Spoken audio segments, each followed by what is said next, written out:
Bienvenue dans cette nouvelle tutoriel où nous allons parler des opérateurs au niveau de Python. Les opérateurs, nous allons parler de cela. Bon, tout d'abord, j'aimerais remercier tous ceux qui s'abonnent à la chaîne. Dans l'autre vidéo, quelqu'un m'a laissé un commentaire que j'ai beaucoup aimé.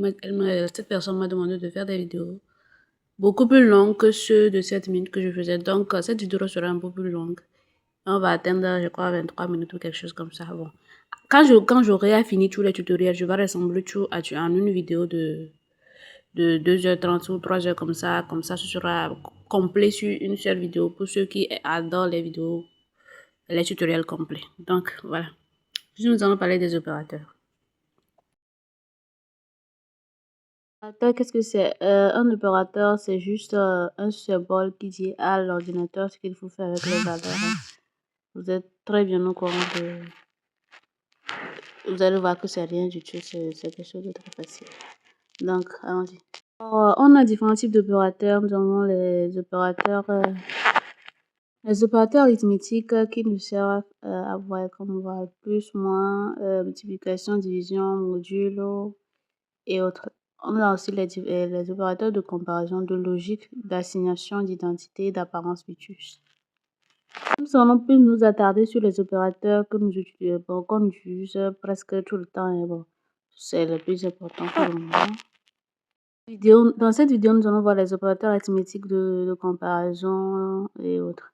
Juste ceux qui sont les plus importants. Donc, sans plus tarder, commençons.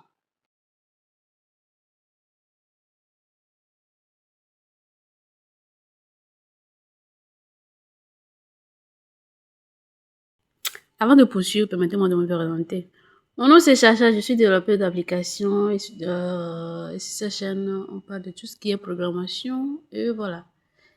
Donc, cette vidéo sera dédiée aux opérateurs au niveau de Python. Maintenant, commençons. Tout d'abord, on va déclarer une variable a égale à 10 et une autre variable...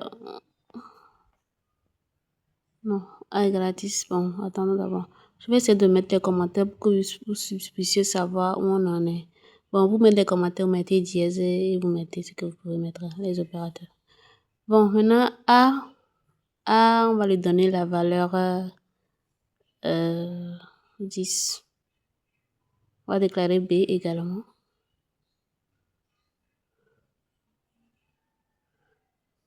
B égale à... On va prendre 3. B égale à 3.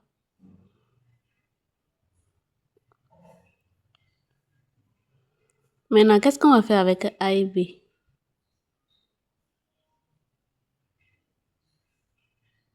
Voici ce qu'on va faire. On va essayer de faire l'addition, la soustraction, la multiplication et autres de A et B pour voir ce que ça nous donne. En Python, pour faire la somme de deux nombres A et B, c'est comme exactement, c'est toujours plus. Bon, le signe addition, c'est toujours plus en Python. Voilà. En Python, on met du print A plus B. Donc voilà, addition, c'est toujours plus. Donc, on va essayer de faire l'addition, voir A plus B. Voilà, le terminal ressort 13, ce qui veut dire que tout va bien. Maintenant, on va essayer d'afficher. L'affichage, c'est toujours print. Maintenant, on va essayer d'afficher le... Voilà. Soit vous voyez le résultat ici dans le output, si vous exécutez directement, ou soit vous voulez afficher le résultat dans le terminal. Là, vous rentrez ici dans Run. Et voilà, le résultat peut sortir aussi de ce côté au niveau des terminals. Ça dépend de comment vous l'exécutez, quoi. Maintenant, ensuite, nous allons faire print et pour demander à Python de nous faire la soustraction de 10 qui est A moins B qui est 3. Donc 10 moins 3, normalement, ça devrait nous ressortir un résultat de 7 dans le terminal. Donc pour faire la soustraction, il faut mettre le signe moins. C'est toujours comme d'habitude. Ça ne change pas. Ici. Donc voilà, c'est sorti 7, comme vous le voyez là-bas, dans le output. On peut aussi l'afficher dans le terminal et puis ça s'affiche là-bas. 7, le A moins B donne 7 qui est là. Bon, maintenant nous allons essayer de faire la multiplication. Pour faire la multiplication, on utilise le signe astérisque là. A astérisque B, ça veut dire multiplier A fois B. Donc A astérisque B donne faire de la multiplication A et B. Et ce qui veut dire que 10 fois 3, ça devrait nous donner 30. Si on exécute, voir ce que ça va sortir.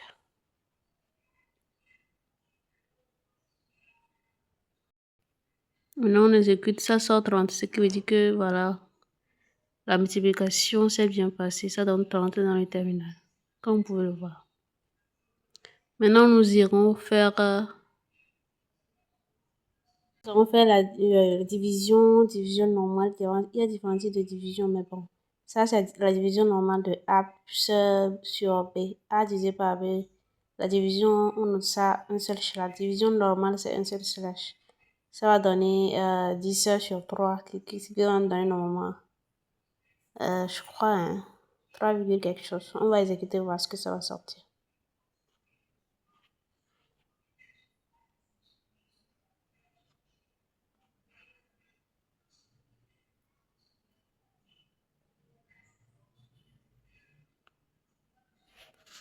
Bon, je vais essayer de mettre les commentaires pour savoir où on en est. L'autre, c'était l'addition, mais la soustraction, et actuellement, nous sommes sur la multiplication. Donc, je mets les commentaires pour que vous ne puissiez pas vous perdre. Pour mettre les commentaires, c'est toujours dièse et la note. Donc, voilà.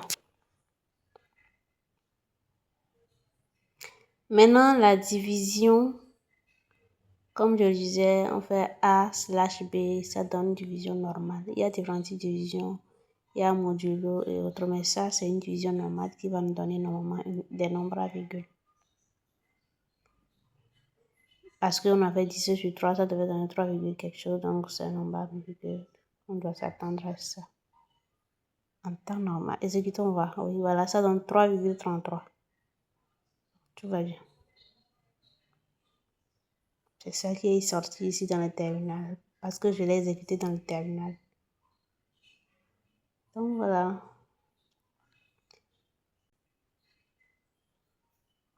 Après la division normale, on va s'attaquer aux puissances pour faire la puissance de A puissance B. Ce qui veut dire que 10 puissance 3, il faut faire A astérisque B. Ça donne 1000. Donc 10 puissance 3, ça donne 1000. Donc voilà. Bon, on vient de finir avec les opérateurs arithmétiques. On va attaquer notre type d'opérateur, les opérateurs de comparaison. Celles-ci vont nous permettre de comparer deux valeurs et autres. Donc maintenant, je mets x égale à 5, y égale à 10. On va essayer de comparer x à y. X et y.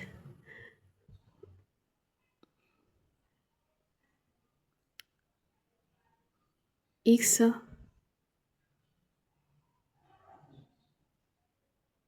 est-ce que x égale à y? Donc, si on exécute, si c'est vrai, le terminal va nous faire sortir ça. Si c'est faux aussi, va nous faire sortir ça.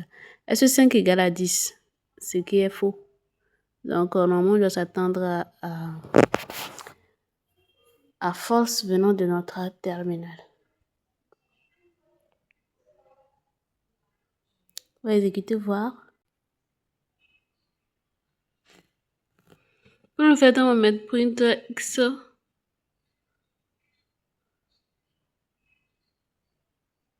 X.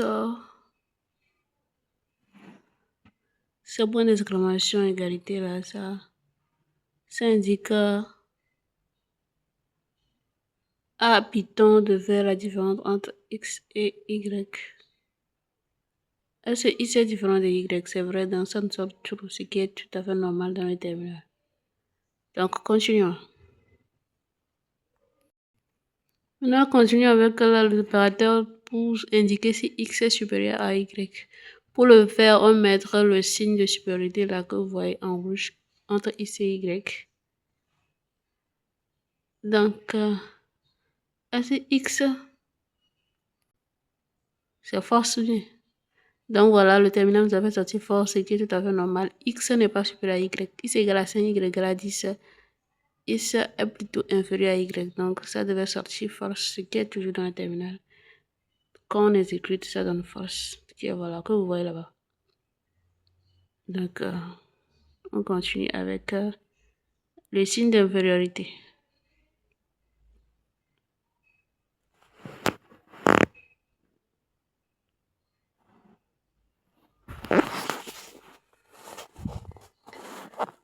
Maintenant, pour faire l'infériorité, il faut faire X inférieur à Y. Donc, on va exécuter, voir ce que ça va nous sortir. Et voilà. Ça donne true, ce qui est tout à fait normal parce que X égale à 5 inférieur à 10, donc ça donne true. Donc, on continue avec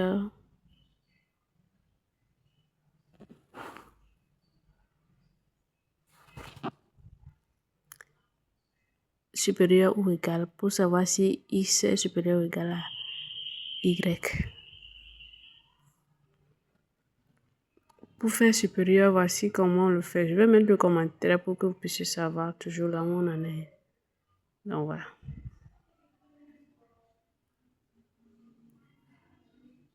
Je crois que j'ai oublié de mettre le dièse avant mon truc là. On va essayer de voir si X est vraiment inférieur à Y. Ça me donne true. Et exécutons, voir ce que ça donne.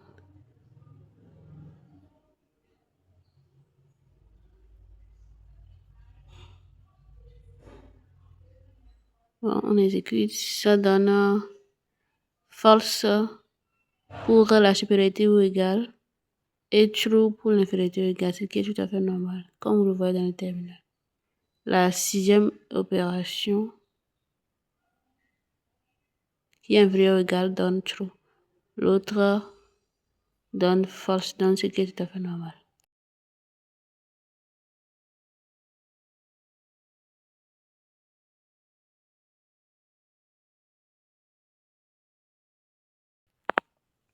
Les opérateurs logiques AND, OR et NOT. Bon, on va étudier ces trois opérateurs logiques-là. Bon, c'est tout à fait logique. Hein. AND, ça veut dire ici, et le OR, c'est ou, et le NOT aussi. Voilà. Bon, essayons de prendre le age. Age égale à 20 pays. On va prendre France. Pays égale à France. Voilà.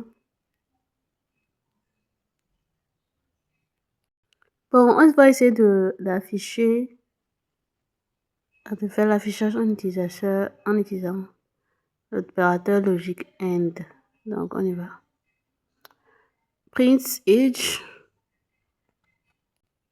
Donc, on va mettre print age supérieur à 18 et pays. On va prendre France pour voir si ce serait vrai ou faux, genre true ou false. Donc, si on exécute ça dans le true, ce qui veut dire que voilà, le age égale à 20, c'était exactement ce qu'on avait défini. Donc, notre affirmation est tout à fait vraie. Ça ressort true dans le terminal, ce qui dit que c'est bon. Maintenant, on va taper l'opérateur OR. Donc, si on fait print supérieur à 10, on remplace le pays par le Canada. Ça devrait me ressortir. Exécutons, voir ce que ça sort. Ça devait sortir, voilà. Ça sort true. Parce que voilà, OR signifie que voilà, une seule condition suffit pour que ça soit true. Donc, étant donné que âge est supérieur à 18, une de nos conditions est vérifiée, donc ça sort true. Donc, voilà. C'est comme en anglais. Hein. Or, signifie que voilà, au moins une des conditions doit être vraie. Tant qu'une des conditions est vraie, ça va sortir true. Maintenant, print not age. inférieur à 18. Note inverse le résultat. Si elle est vraie, si elle est true, il le transforme en false. Si elle est false, il le transforme en true. Donc voilà, on va essayer.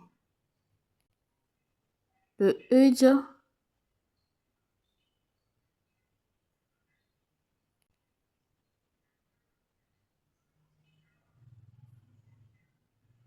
inférieur à 18. Cela inverse la condition age inférieur à 18. Item affiche sera true puisque 20 n'est pas inférieur à 18. Donc voilà, ça ressort true exactement. On est arrivé à la fin de cette vidéo. Bon, les quelques opérateurs que nous avons abordés, c'est vrai pas que le reste n'est pas important, bon, c'est le plus usuel dont j'ai essayé d'en parler. J'ai cité quand même le reste au début de la vidéo, que voilà, il y en a qui restent encore, mais bon, c'est la plus usuelle ça. Bon, c'est fini pour cette vidéo. Merci de l'avoir suivi jusqu'ici. Merci à tous ceux qui s'abonnent à la chaîne, tous ceux qui ne sont pas encore abonnés, abonnez-vous à la chaîne. Et voilà, cliquez sur la cloche de notification. Si cette vidéo vous a plu, n'hésitez pas à me laisser des commentaires. Je serai ravie de les répondre. Tous ceux qui me laissent des commentaires, s'abonnent à la chaîne, merci beaucoup. Merci, merci. Et on se retrouve dans une nouvelle vidéo. C'était Chacha, votre développeuse. La prochaine vidéo sera dédiée aux conditions if et else. Le prochain tutoriel sera dédié à ça. Bon, comme je le disais, quand nous allons finir les tutoriels, je vais les subdiviser en différentes parties. Quand on va finir toutes les parties, je vais les regrouper en une seule vidéo pour ceux qui préfèrent que les tutoriels soient complets en une unique vidéo. Donc c'est tout. Rendez-vous dans une nouvelle vidéo très bientôt et c'était Chacha, votre développeuse. Bye bye.